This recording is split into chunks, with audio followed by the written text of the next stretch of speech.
Salut, je suis éducateur spécialisé. Dans cette vidéo, j'ai décidé de te partager ce qu'est mon métier. Que tu sois juste curieux ou prêt à t'engager dans ce métier, je vais te faire découvrir concrètement ce qu'il est.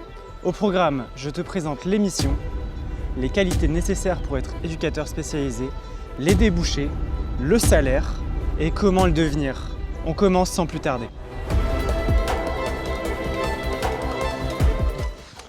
L'éducateur spécialisé est un professionnel ayant obtenu le diplôme d'état d'éducateur spécialisé. Il accompagne des personnes de tout âge, des enfants, des adultes, même les plus anciens, qui sont vulnérables pour différentes raisons. Il a pour objectif de les soutenir dans un but d'autonomie, d'accès aux droits et d'insertion sociale. En gros, il essaye de les rendre autonomes pour qu'ils puissent prendre leurs décisions personnelles et soient insérés dans la société alors que plusieurs facteurs peuvent les mettre à l'écart. Une particularité de ce métier, c'est l'étendue des champs d'intervention, ce qui permet, à partir d'une formation de base, de se diversifier et de travailler dans le domaine qui nous intéresse. On peut regrouper les champs d'intervention en 3 secteurs. Premier secteur, la protection de l'enfance. C'est quoi ce bruit là? Là, tu peux travailler en foyer avec des enfants placés, en milieu ouvert où les enfants sont encore dans les familles. Le deuxième secteur, c'est le handicap. Pour les enfants ou pour les adultes, souvent, l'objectif, c'est de les aider à réaliser leurs projets, à maintenir ou développer des compétences aussi. Deuxième secteur, l'insertion sociale. Dans celui-là, c'est le plus vaste. Tu pourras travailler avec les personnes migrantes, avec les personnes sans abri. Dans la dictologie, c'est très vaste. Ça va toucher toutes les personnes qui sont marginalisées par leur situation ou qui risquent de l'être. L'objectif reste le même, accompagner, soutenir et guider.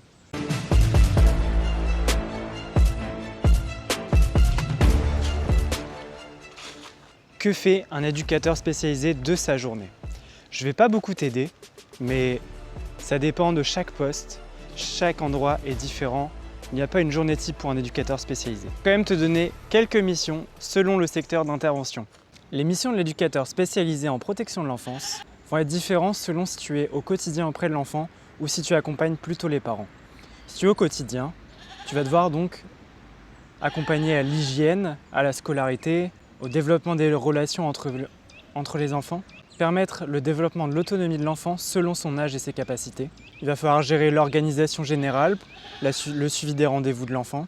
Également, rendre compte au juge des enfants qui a placé l'enfant si tu es en foyer. Et si tu es en milieu ouvert, ça va être accompagner les parents à ce qu'ils puissent prendre en charge correctement leurs enfants globalement et les soutenir pour qu'ils puissent répondre correctement aux différentes problématiques familiales.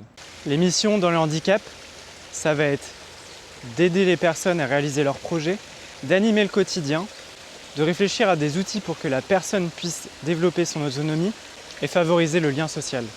En insertion sociale, les missions de l'éducateur spécialisé, ça va être de permettre à la personne un retour à l'autonomie.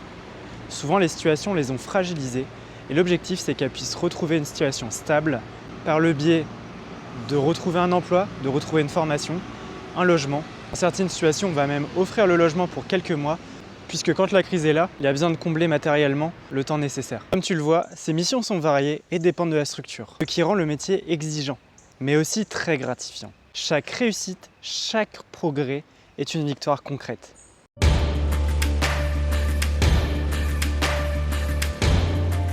Pour réussir dans ce métier, certaines compétences sont essentielles. Les compétences, ce sont les savoirs, les savoir-faire et les savoir-être. Pour un éducateur spécialisé, voilà donc quelles sont ces compétences qui sont demandées dans ce métier par catégorie. Les savoirs, ce sont des connaissances solides en psychologie, en sociologie, en pédagogie et dans le cadre légal du travail. Les savoir-faire, accompagner au quotidien, construire des projets éducatifs, animer des activités et travailler en équipe. Et au niveau des savoir-être, c'est l'écoute, la bienveillance, la patience, la capacité à s'adapter et savoir garder du recul dans les situations difficiles. Bon, on va pas se cacher que ces compétences, elles sont pas toutes innées. Donc rassure-toi, c'est des compétences que tu pourras acquérir sur le terrain et développer à ce moment-là, même durant ta formation. D'ailleurs, ça tombe bien, puisque maintenant, on va aller voir comment on devient éducateur spécialisé. Pour obtenir le diplôme d'état d'éducateur spécialisé dont j'ai parlé plus tôt, il faut intégrer une école de travail social pour une durée de 3 ans ou alors faire une validation des acquis de l'expérience après des années d'expérience sur le terrain. La formation théorique apporte une base de connaissances sur tout ce que j'ai pu présenter dans les savoirs plus tôt et vient initier à chaque domaine qu'il faudra aussi soi-même creuser par la suite. Donc les connaissances qui touchent la psychologie, la connaissance des handicaps, le droit et tout ce qui peut toucher à ce métier. Sur plus de la moitié de la formation également, on va être en stage en terrain pratique. C'est-à-dire qu'on va directement apprendre sur le terrain auprès des personnes. Je compte faire une vidéo plus détaillée sur la formation dans quelques temps, alors abonne-toi si tu veux en savoir plus la prochaine fois. Pour intégrer ces écoles de formation, il y a un concours d'entrée, souvent sous forme orale avec appui d'un CV. Il existe des prépas pour rentrer dans ces écoles plus facilement, mais elles sont souvent coûteuses et prennent plusieurs mois. Ayant été confronté à ça personnellement avant de rentrer en formation, j'ai aujourd'hui créé un outil qui permettra de se préparer au concours, qui sera bientôt disponible, qui sera plus adapté pour les gens qui travaillent déjà ou qui ne peuvent pas consacrer plusieurs mois à se préparer au concours, et aura aussi un coût plus adapté puisque certaines prépas peuvent monter jusqu'à plus de 2000 €. Si ce projet t'intéresse, je te laisse aller faire un tour en description. Tu retrouveras de quoi enregistrer ton email pour être au courant de quand ce projet sortira et de quelle forme il prendra. Et sans plus tarder, je t'emmène vers le dernier point de cette vidéo, les débouchés et les salaires.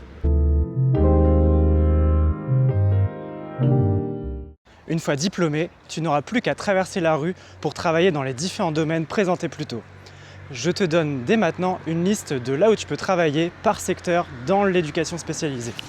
En protection de l'enfance, tu peux donc travailler dans les maisons d'enfants à caractère social, les lieux de vie, directement à l'aide sociale à l'enfance, dans les équipes évaluation. Il y a aussi un champ assez vaste de postes. Dans le handicap, tu pourras travailler en foyer d'hébergement, en institut médico-éducatif auprès des enfants, en CESAD, en maison d'accueil spécialisée. Le champ est très vaste et tu pourras trouver chaussures à ton pied. En insertion, tu peux espérer travailler en centre d'hébergement et de réinsertion sociale ou dans des établissements comme les EHPID. Les CHRS justement sont très vastes, ont différents publics cibles qui te permettront de travailler avec les sans-abri, les femmes victimes de violences conjugales, les migrants. C'est vraiment vaste comme champ d'intervention. Tes salaires, tu peux espérer en début de carrière débuter entre 1600 et 2000 € par mois. Ça va dépendre principalement des horaires que tu fais. Est-ce que tu travailles les week-ends? Est-ce que tu travailles en internat? Personnellement, dans un internat en foyer de protection de l'enfance, j'ai pu commencer directement à 2000 €, ce qui est quand même pas trop mal, comparé à des gens qui commencent quasiment au SMIC. C'est pas un métier où tu vas gagner des milliers d'euros. Voilà, je t'ai présenté mon métier de manière globale. J'espère que cette vidéo aura été claire et intéressante pour toi. Je te laisse t'abonner si tu veux plus d'informations sur le métier d'éducateur spécialisé et je te dis à bientôt.